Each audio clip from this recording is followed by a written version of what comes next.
Hey, it's Dana Shay, inspirational speaker, author, and the host of Real Relationship Talk.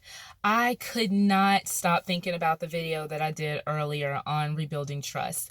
And after I shot the video, I thought, man, that is so good. But I feel like I kind of cheated, no pun intended, but I feel like I kind of cheated the offended spouse. And so I want to do a follow up to the video that I did earlier about how to rebuild trust. And I really want to just address the spouse or the partner, the person who your trust was broken. So here's the deal. Um, in order to rebuild trust, and I alluded to this on the first video, in order to truly rebuild trust, you are going to just have to make a decision. I think about parents. I have older kids now, and sometimes my older kids do things that break trust, whether it's staying out too late or not doing something I've asked them to do habitually over time. Because remember, we talked about how trust is earned. It's earned by habitual behavior over time. So this isn't just for couples. This can be for parents. This can be for business partners. This can be for teachers. I mean, it doesn't matter. Anyone, all of us, we all, in every single relationship that we're in, we have to have trust. So if your trust has been broken, I want you to listen to this video in its entirety. I have a little acronym that God downloaded on me, and I was like, I got to share this. So I want to talk to you specifically, those of you who are having a really hard time rebuilding trust. So as I stated on the first video that I did, I had received a message on social media from someone who was telling me that it was very difficult for her to trust her husband again after he had cheated on her. And I completely empathize with her. I completely understand where she's at.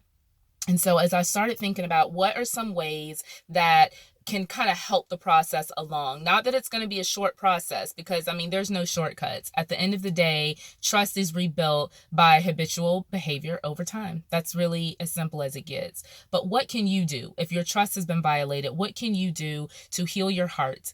And so I want to give you 4 easy ways, or remember, they're not easy, they're challenging. I want to give you 4 ways though that are going to help you. And the first thing is that you have to be honest.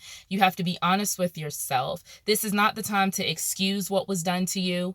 This is not the time to blame yourself. This is not the time to say, oh, you know what? It's really not a big deal. I wrote on a blog post earlier this week about what real forgiveness is and how to truly forgive someone who has hurt you. And that's what I said in the blog, is that saying, oh, well, it wasn't that big of a deal, that doesn't help. That's not being honest, because it was that big of a deal. And there was an infraction. There was some sort of issue that happened that you need to just be honest about. It sucks. It hurts. You're going to go through the pain, but you have to be willing to be honest about what really happened. The next thing is you are going to have to be willing to expose your heart. This is called being vulnerable. It is so hard to be vulnerable with someone who has hurt you, because our natural human inclination is to what? It's to build a wall, right? It's to be like, I am padlocking this heart. You are not getting in here again. That is our normal, natural inclination. But if you want to rebuild trust, or if you want to start to trust your spouse, partner, whoever, if you want to trust that person again, then you're going to have to be willing to expose your heart. And you have to use wisdom. I don't recommend that you just go all out and just be like, here I am, just take me. But what you do need to do is be willing to take at least the first step in exposing your heart and being vulnerable and letting that person know what they did to you and how it hurt you. For me, I used to deal with anger, and, I could get angry just like that, until I read the scripture that God is slow to anger, and a ton of other scriptures that I read dealing with my anger. But that's what I realized, is that anger is always a secondary emotion. It was just an emotion that was masking the hurt that I really felt, that I wasn't vulnerable enough to deal with. And so if you want to heal, you are going to have to expose. All right, y'all, I'm shiny because I'm sitting out here in my car and it is hot out here. Actually, it's not hot outside, but it's hot in my car. Anyway, and there's kids all around. So if you hear some little singing and stuff, little neighborhood chillings. All right. Anyway, so you have to be willing to expose your heart. The next thing is you're gonna have to allow for time. There's a love-hate relationship I have with this age-old adage that time heals all wounds. I really don't believe that. I think that you can go through a lot of time and still have wounds because you haven't been willing to deal with the thing that wounded you in the first place. But suffice it to say, time helps. Okay. Time helps. Dealing with rebuilding trust is not like a 1 week solution. You're not going to rebuild trust in a week or a month or maybe not even a year. Sometimes it takes a very long time. So allow yourself whatever time it takes to actually heal your heart. And then finally, you need to be able to let your guard down. And this kind of goes back in line with exposing yourself, right?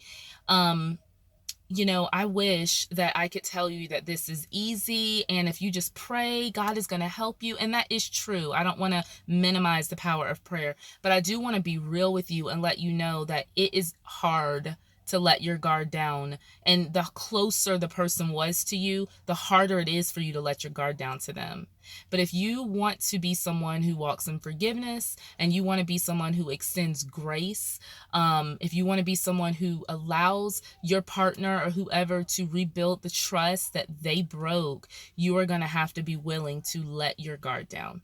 And again, like I said earlier, you go little by little, you give a little bit of trust, you wait, you see how they handle it, you give a little bit more. If they continue to pass the test, then you continue to give them opportunities too. You need to be honest with yourself and them throughout the whole process, and don't excuse bad behavior. If you've given trust and that trust has been broken, well, we got to back the train up to the station and we got to start all over again. I remember when Chris was just kind of starting to go out. He was like 16 or something like that. And he was always real good about coming in on time. We actually never gave him a curfew, and Kayla doesn't really have one either. That's our, enlightened parenting.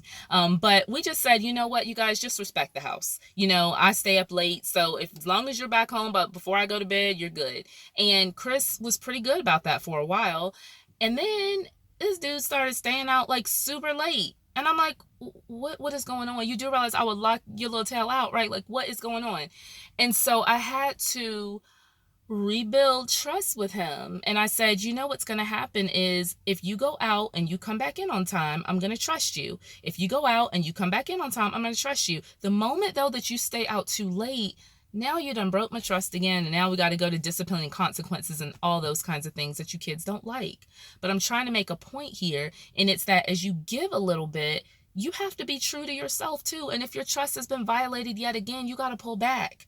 Unless you want to constantly be in this crazy cycle of being hurt and being wounded and having people abuse you without taking responsibility for their actions. So I hope this makes sense. I hope this has helped you. I have such a heart for women, especially. I know there's guys who have been hurt as well. But for women, I just have such a heart for women who are good women, who are great wives, who are good partners, and their spouses have hurt them. And so, like I said before, I empathize, I understand, my heart goes out to you, but I also want you to know that you're empowered. You're not a victim. You are not a victim. You can overcome this. And whether your spouse or your partner, I don't know who I'm talking to, but whether or not your partner or your spouse ever gets themselves together, you are not a victim. And so I want you to know that, and I want you to be empowered that you have decisions, you have choices. I am not someone who advocates staying in abusive situations, whether it's physical abuse, whether it's emotional abuse. I don't believe that you stay in those situations with an unrepentant partner. Okay, so if you have someone and they're constantly cheating on you and they're not changing, I'm not telling you to keep on trusting, keep on believing. I'm saying that there are times that you have to remove yourself from the situation. And so that person can come to grips with what they're doing and start their own process of healing and restoration. So I hope this video has helped you. As always, please share these videos if they help you at all. I love you all. I will see you on the next video. Take care.